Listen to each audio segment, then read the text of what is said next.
Captain Jake Morrison stood on the bridge of the USS Defiance and watched the stars through the main screen, his coffee growing cold in his hands as he studied the sensor readings that made no sense at all. The Deep Space Patrol had been routine. Until an hour ago, when Lieutenant Amy Parker picked up strange energy signatures from the outer rim system they were surveying, signals that moved too fast and too smart to be natural phenomena. Jake had been commanding deep space missions for 12 years since joining the Earth Defense Force, and he knew when something was wrong. And right now everything felt wrong in ways he could not explain or shake off.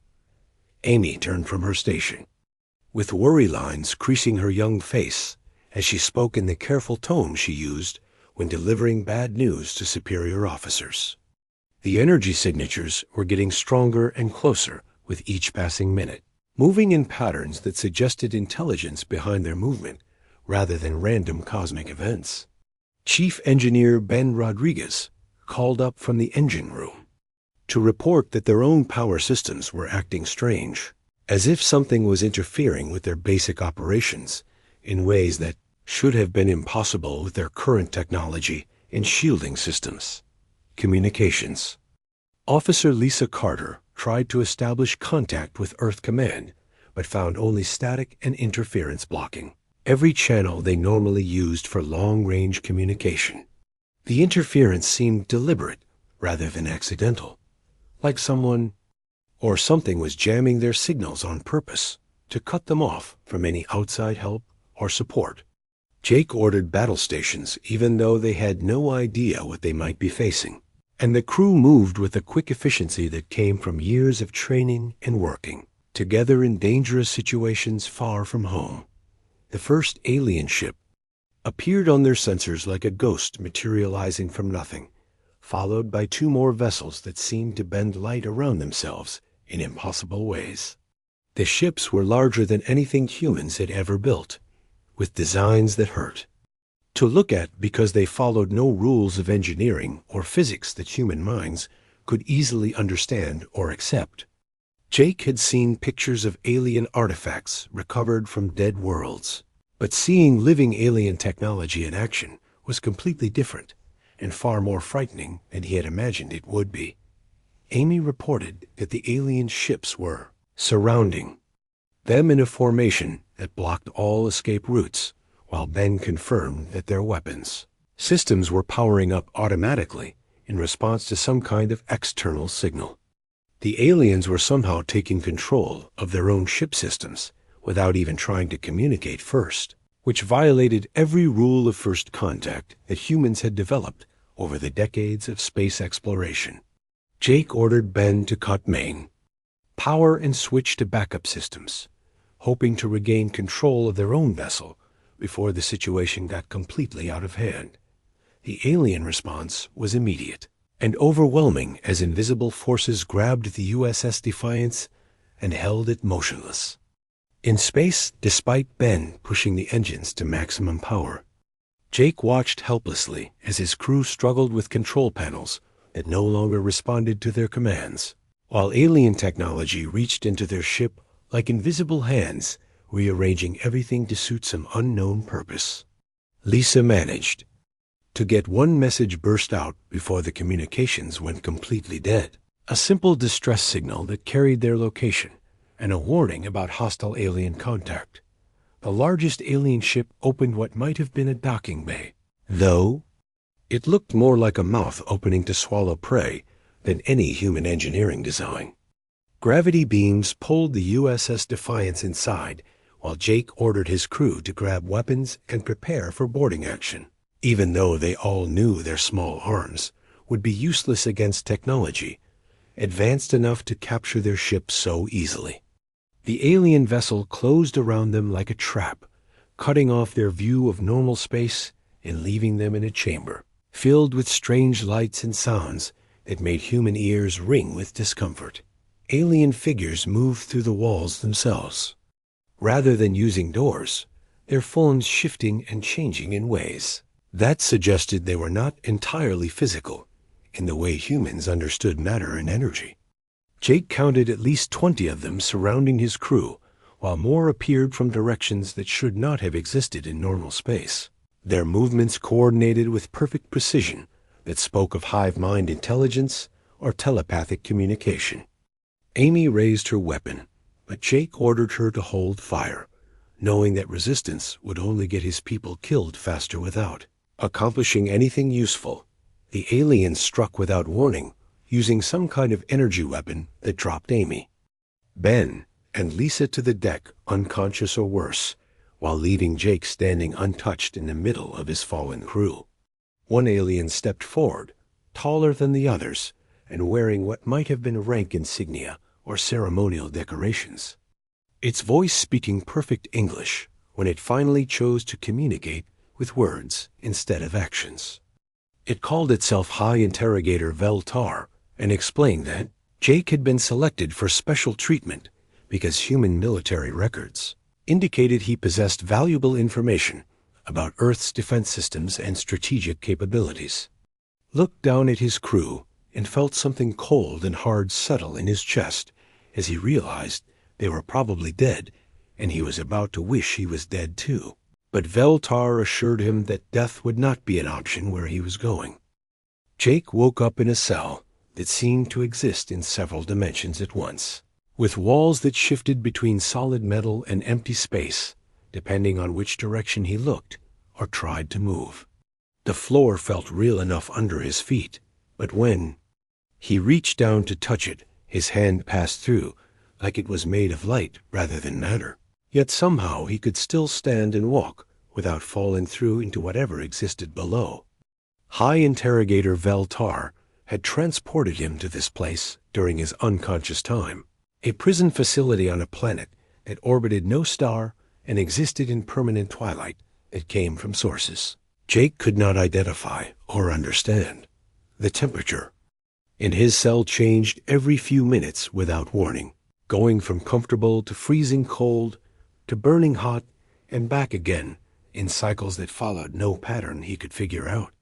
Jake tried to find a corner where he could sit and rest, but the cell seemed to reshape itself whenever he was not looking directly at a particular wall or surface, making it impossible to get familiar with his surroundings or find any sense of stability. Gravity shifted directions randomly, so that sometimes he was standing on what had been a wall moments before, and sometimes he found himself floating in the middle of the space with no way to reach any surface at all. Veltar appeared through the wall without using any door, moving like smoke that suddenly became solid when it chose to take physical form. The alien explained in its perfect English that this facility had been designed specifically for breaking the minds of captured enemies from dozens of different species across the galaxy, and that no prisoner had ever lasted more than a few days before giving up all their secrets and begging for death. Jake would be different, though, because humans were rumored to have unusual mental resistance, which made them more interesting subjects for the advanced psychological techniques that Veltar had spent centuries perfecting on other races. The interrogation began immediately with devices that looked like metal spiders, crawling across Jake's skin and burrowing into his skull without causing physical pain, but filling his mind with sensations he had no words to describe. Veltar could apparently read his thoughts directly now and began pulling up memories from his childhood, his military training, his relationships with friends and family, examining each one like a scientist studying specimens under a microscope. Jake felt his privacy being stripped away layer by layer as the alien rummaged through his most personal experiences and emotions without permission or care for his dignity as a thinking being. The worst part was not the invasion of his mind, but the way Veltar seemed to enjoy the process, feeding on Jake's discomfort and confusion like it was some kind of food or drug that provided nourishment and pleasure. Other Zephyrians appeared to watch the interrogation, their faces showing the same hungry expression as they observed Jake's struggles against the mental intrusion devices, and he realized that his suffering was entertainment for these creatures, as much as it was a practical method of gathering information about human military capabilities. Jake tried to resist by focusing on his military training and the techniques he had learned for surviving interrogation by human enemies. But nothing had prepared him for technology that could reach directly into his brain and rearrange his thoughts. Veltar laughed when Jake attempted to recite his name, rank, and serial number, because the alien could simply read the information it wanted from his memories without needing him to speak at all, making traditional resistance methods completely useless against their advanced capabilities. Sleep became impossible because the cell never stayed dark long enough for rest, and bright lights would flash without warning, even when Jake closed his eyes. Food appeared and disappeared randomly, sometimes tasting normal, and sometimes carrying flavors that made him sick or confused, and he began to suspect that even his basic biological needs were being manipulated as part of the psychological assault, designed to break down his sense of reality and self-control. Days blended together as Jake lost track of time in a place where the walls showed him false windows displaying scenes from Earth, his childhood home, and places he had never been, but somehow recognized.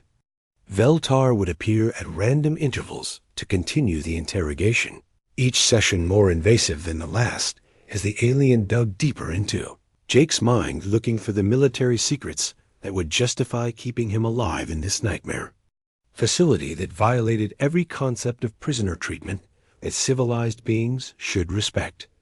Jake found himself talking to walls that sometimes answered back in voices of people he had known, making him question whether he was going insane, or if this was another layer of the psychological manipulation designed to make him doubt his own perceptions and memories. The Zephyrians seemed to have studied human psychology extensively and knew exactly which pressure points to target in order to cause maximum mental distress without causing physical damage that might interfere with their interrogation procedures. But something unexpected began to happen as Jake endured week after week of mental torture that should have broken any normal person. Instead of surrendering to despair and madness, he started to adapt to the constantly changing environment of his cell and began to recognize patterns in the psychological techniques being used against him.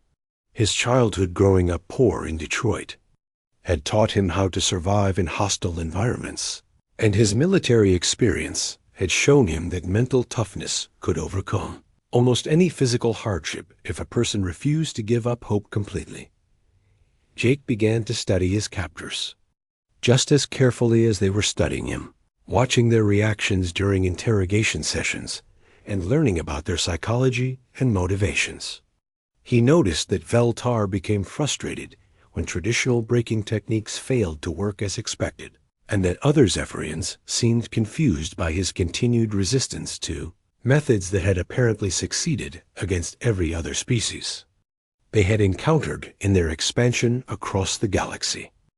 3 months passed in the shifting nightmare of Jake's cell before he realized that he was not breaking the way Veltar expected him to break.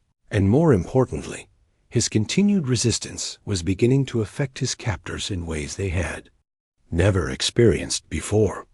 A high interrogator visited more frequently now, spending longer periods trying to understand why human psychology seemed immune to techniques that had worked perfectly on dozens of other intelligent species across the galaxy.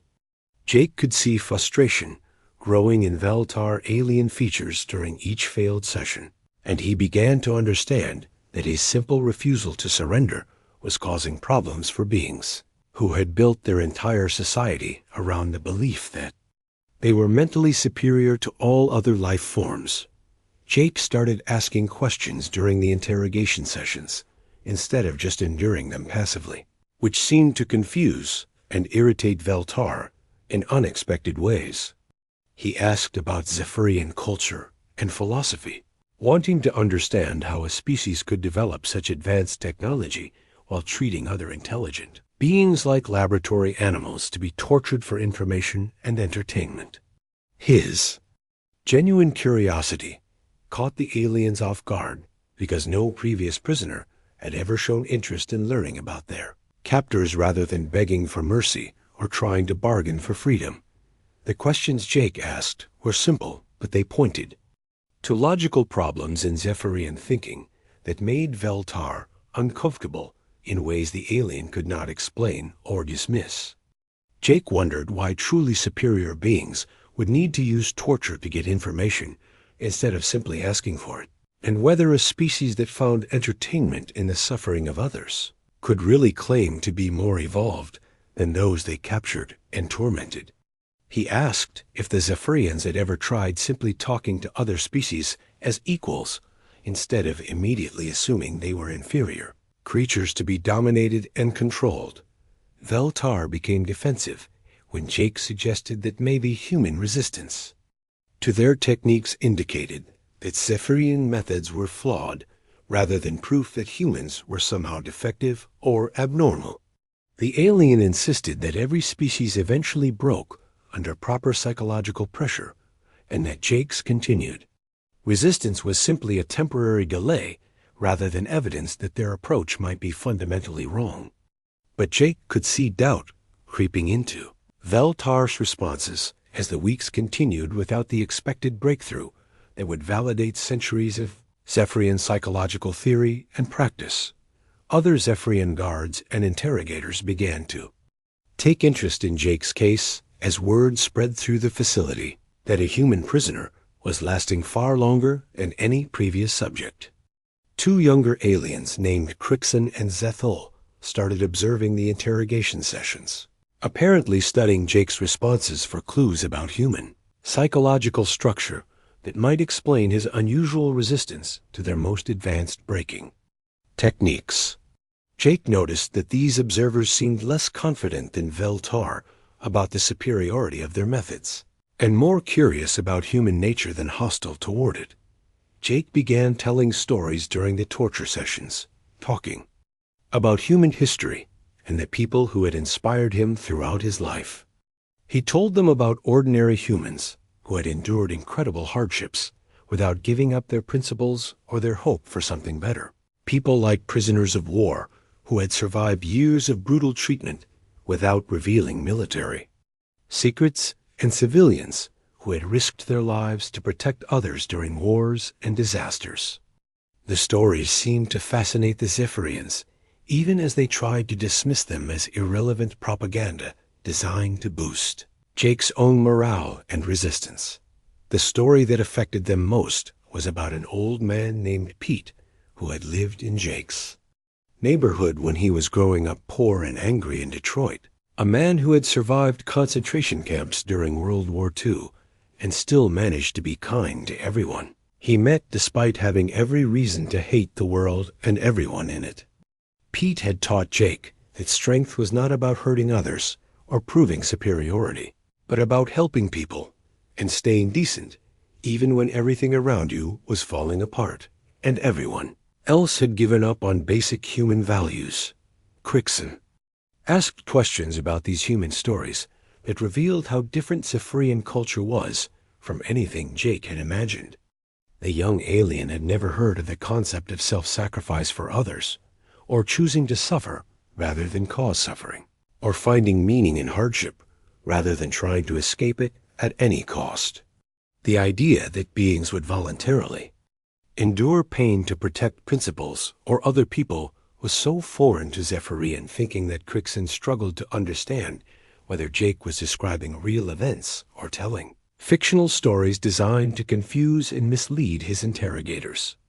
Realized that the Zephyrians had built their entire civilization around avoiding discomfort and seeking pleasure through the domination of other species, which had made them powerful, but had also made them weak in ways they did not recognize or understand.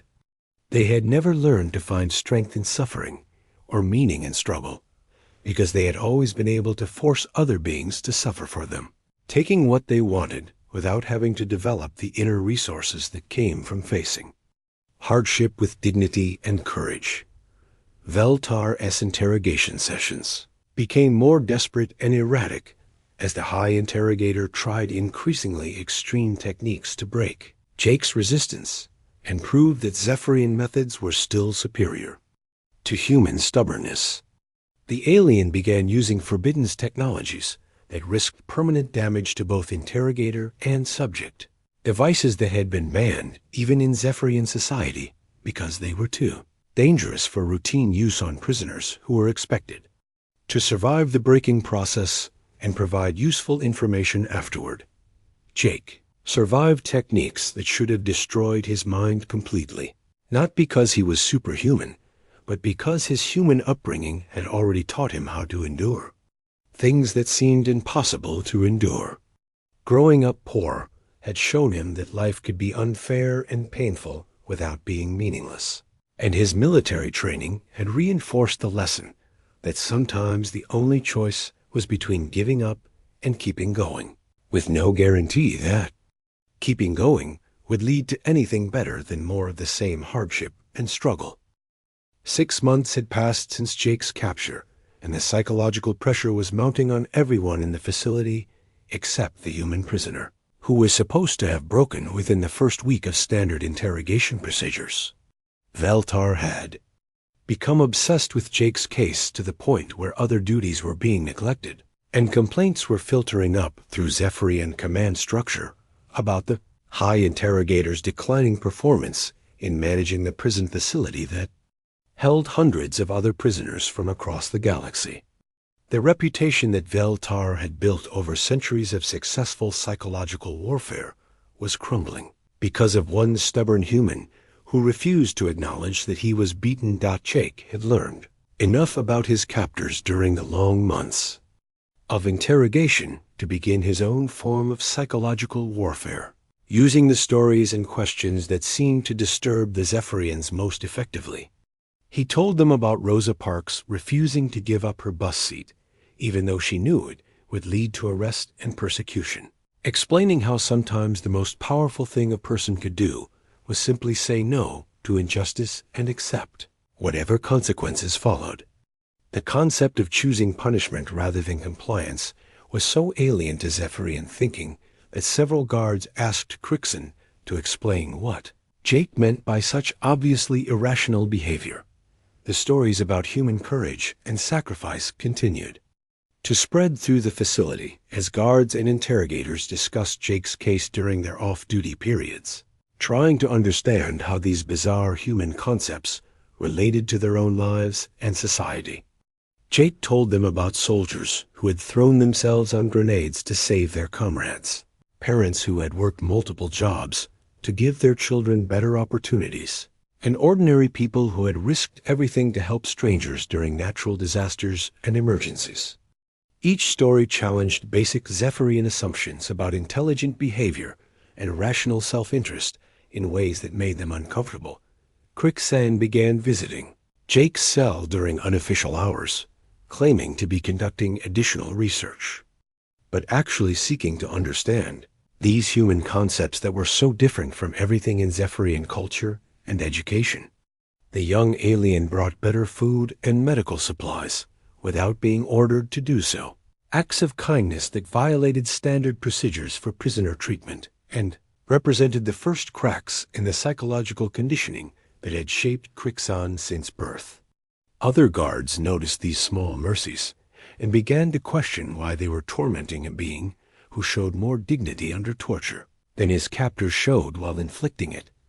Jake's influence was spreading through the facility like a virus that infected Zephyrian minds with dangerous new ideas about morality and purpose that had no place in their society's structure. Guards who had never questioned their role in the prison system began to experience what their psychologists called human contamination syndrome, developing empathy for prisoners and doubt about the righteousness of their methods.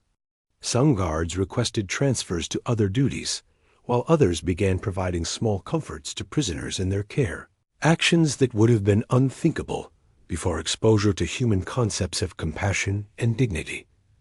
Veltar's mental state deteriorated as the facility's problems mounted and superiors began demanding explanations for the breakdown in discipline and effectiveness that had followed Jake's arrival.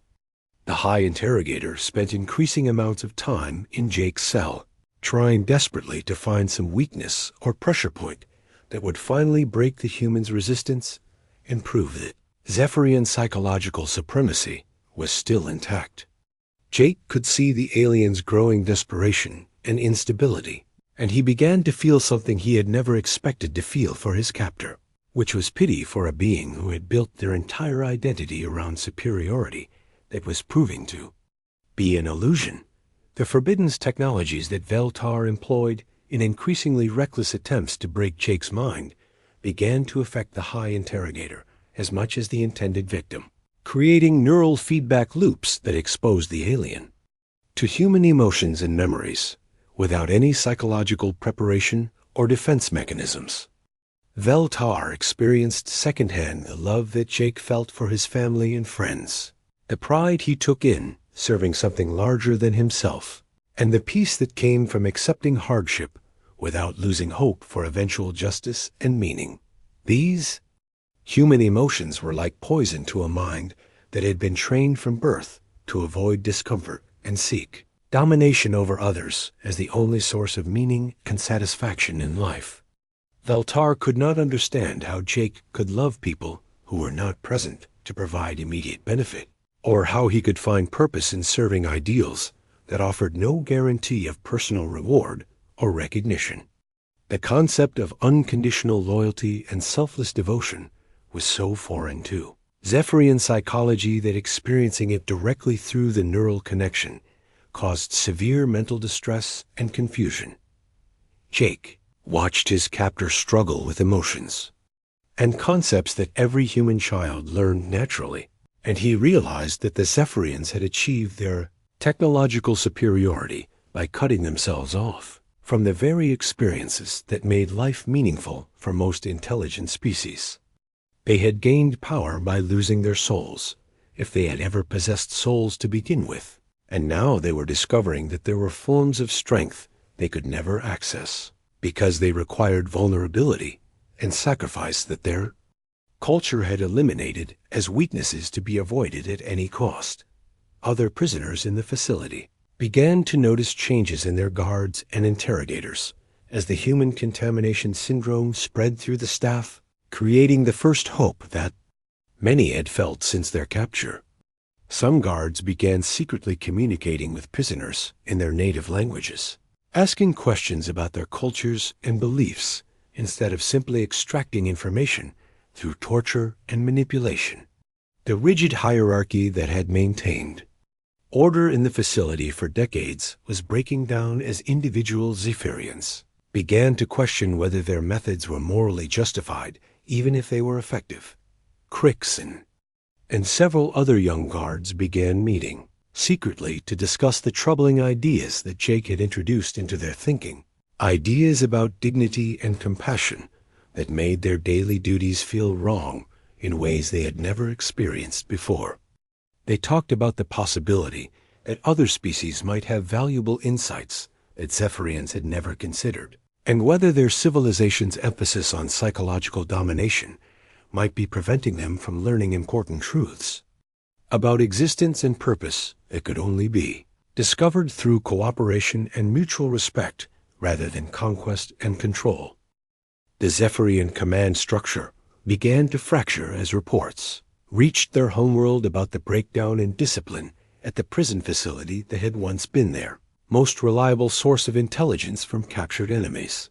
High Command sent investigators to determine why Veltar's facility was experiencing unprecedented problems with staff loyalty and effectiveness. But the investigators themselves became infected with human contamination syndrome after spending time interviewing guards and prisoners who had been exposed to Jake's influence. The concepts of voluntary suffering and moral courage spread like wildfire through Zephyrian society as each new contact carried these dangerous ideas back to their home communities and families. Veltar had become completely unstable and obsessed with breaking Jake at any cost, even if it meant destroying the facility and everyone in it to prove that Zephyrian methods were still superior to human stubbornness. The High Interrogator began using experimental neural interface technologies that had never been tested on living subjects.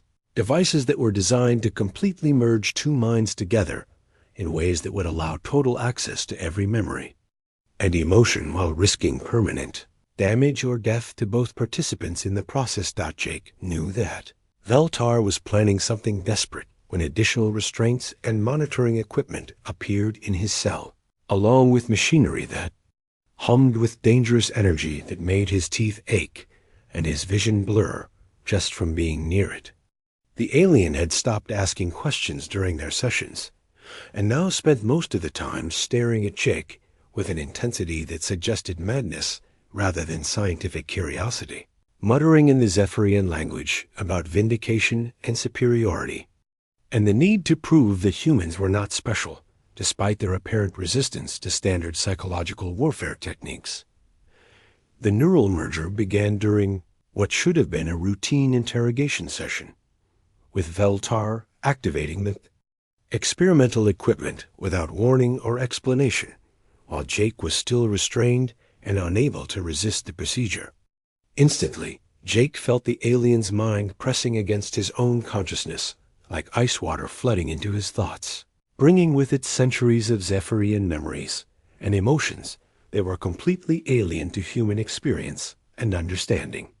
But the connection worked both ways, and Veltar was simultaneously experiencing human memories and emotions for the first time in the alien's long life. Jake's memories of his childhood flowed into Veltar's mind like molten metal, burning through paper, carrying with them emotions that the Zephyrian had no framework to understand or process safely. The alien experienced the unconditional love that Jake had felt from his parents, despite their poverty and struggles, the loyalty he felt toward friends who had supported him through difficult times, and the sense of purpose he found in serving something larger than his own immediate needs and desires. These human emotions were like acid eating through the psychological conditioning that had shaped Veltar's personality since birth. The high interrogator began screaming as human concepts of sacrifice and compassion tore through mental defenses that had never been designed to handle such alien forms of thinking and feeling. Veltar experienced Jake's memories of helping other people without expecting anything in return, of choosing harder paths because they were right rather than easier paths that led to personal benefit, and of finding meaning in suffering when that suffering served a purpose larger than individual comfort or survival. Jake felt himself being pulled deeper into Veltar's mind as the neural connection intensified beyond safe parameters, and he discovered that Zephyrian psychology was built on foundations of fear and emptiness that their culture had hidden behind elaborate theories about superiority and domination. The aliens had convinced themselves that power over others was the only form of meaning that mattered, because they had never learned to find satisfaction in cooperation, growth, or service to ideals that transcended immediate self-interest.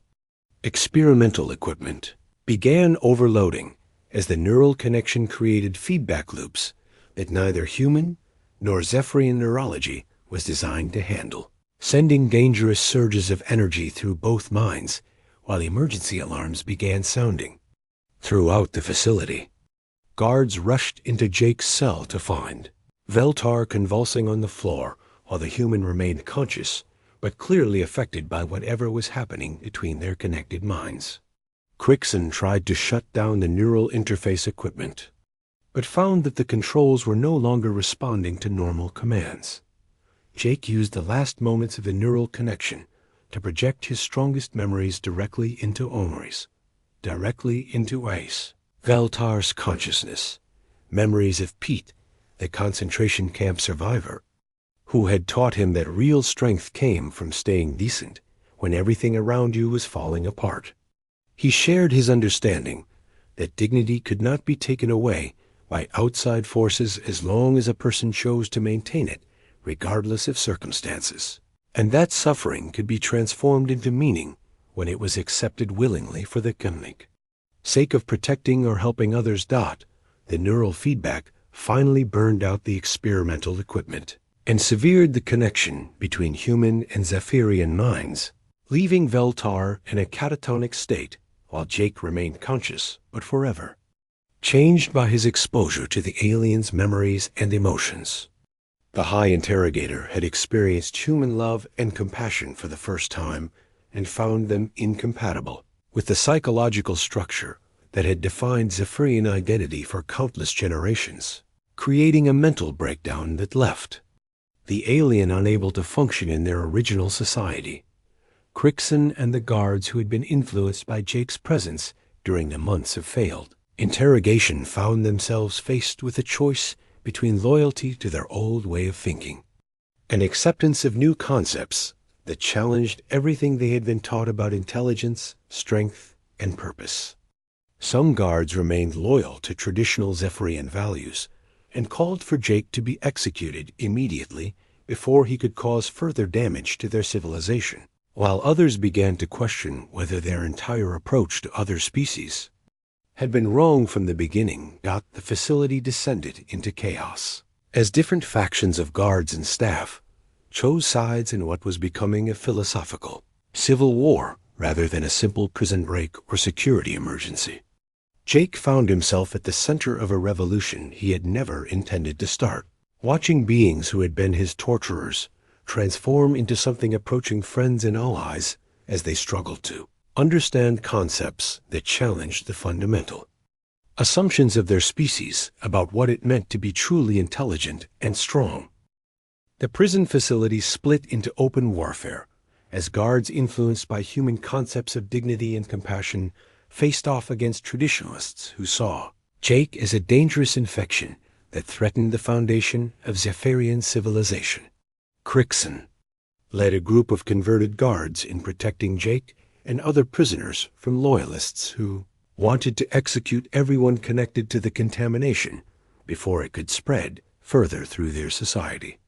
The young alien had been completely transformed by months of exposure to human ideas about morality and purpose, developing empathy and conscience that made it impossible to continue torturing innocent beings for information and entertainment. Jake found himself free from his cell for the first time in 8 months, but his freedom came at the cost of watching former enemies tear themselves apart over ideas he had never intended to spread beyond his own survival. The humans' concepts of voluntary sacrifice and moral courage had proven more destructive to Zephyrian society than any weapon, undermining centuries of psychological conditioning that had maintained their civilization's structure and hierarchy. Some guards begged Jake to help them understand these new emotions they were experiencing, while others blamed him for destroying their sense of certainty about their place in the universe. Veltar remained in the facility's medical center, conscious, but unable to speak or respond to normal stimuli after experiencing human emotions that had shattered the alien's psychological framework completely. Medical staff reported that the High Interrogator would sometimes whisper human words like hope and courage and love, concepts that had no direct translation in the Zephyrian language because they had no equivalent experiences in their culture. The alien who had devoted centuries to breaking other minds had been broken by simple human decency and the radical idea that strength could come from helping others rather than dominating them. The civil war in the facility ended when Crixon's faction gained control of the communication systems and began broadcasting Jake's stories about human resilience and moral courage to other Zephyrian installations across the galaxy. The contamination spread faster than authorities could contain it as individual aliens learned about concepts like self-sacrifice and unconditional love that challenged everything they had been taught about intelligent behavior and rational self-interest. Some Zephyrians rejected these ideas completely, while others embraced them so enthusiastically that they abandoned their posts and freed the prisoners in their care. Jake's rescue came, almost as an afterthought, when Admiral Susan Wright arrived with a human fleet that had followed his original distress signal across the galaxy, spending months tracking Zephyrian ships and installations until they located the prison facility. The rescue team found Jake free and unharmed, but surrounded by chaos as an entire alien civilization struggled to process concepts that human children learned naturally from their parents and communities. Captain Carl Johnson expressed amazement that one captured human had somehow triggered a revolution that was spreading through enemy territory faster than any military campaign. The journey back to Earth gave Jake time to process what had happened to him and what he had accidentally done to the Zephyrian Empire, through nothing more than refusing to surrender his dignity and humanity under torture. He learned from intelligence reports that Zephyrian society was fragmenting as more aliens were exposed to human concepts through the contaminated guards and officials who had been influenced by his stories. Some Zephyrian worlds had declared independence from the Empire, while others had begun establishing diplomatic contact with species they had previously conquered and enslaved. Jake's debriefing with Earth Command lasted for weeks as military intelligence tried to understand how psychological concepts could be more effective than weapons in defeating an enemy that had seemed technologically superior in every way.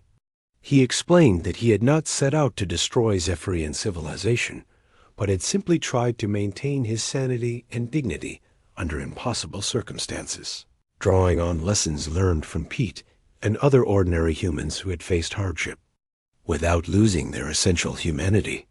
The interrogators seemed disappointed that there was no secret technique or special training that could be replicated for future operations. The long-term effects of Jake's captivity continued to spread through Zephyrian space as former prison guards and interrogators carried human concepts back to their home communities and families. Reports indicated that entire Zephyrian colonies were abandoning their traditional hierarchies and developing new forms of government based on cooperation rather than domination, while others were establishing schools to study alien cultures as sources of wisdom rather than targets for conquest.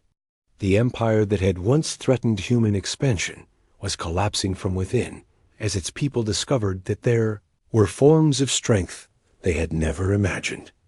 Jake returned to his hometown in Michigan, where he visited Pete's grave and left flowers while thinking about how one old man's example of dignity under impossible circumstances had eventually reached across the galaxy to transform an entire alien civilization. He spoke quietly to the gravestone about the Zephyrians who were learning to find meaning in helping others rather than hurting them, and about Crixon, who had risked everything to protect prisoners because human stories had taught the young alien that compassion was stronger than cruelty in ways that could not be measured by traditional standards of power and success.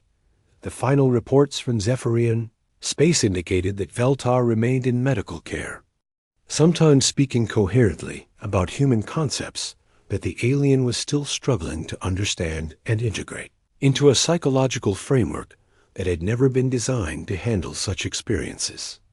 The former high interrogator would never recover completely from exposure to human emotions, but medical staff reported that the alien seemed more at peace than anyone had ever seen a Zephyrian, as if the breakdown had freed Veltar from a lifetime of emptiness and fear that had been hidden behind theories of superiority and domination.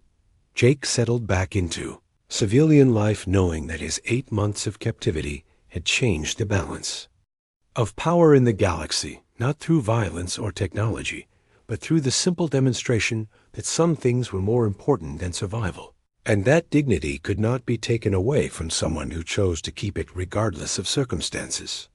The human concepts of voluntary sacrifice and moral courage continued to spread through former enemy territory like seeds planted in fertile ground, growing into new forms of civilization that neither species had imagined possible before one.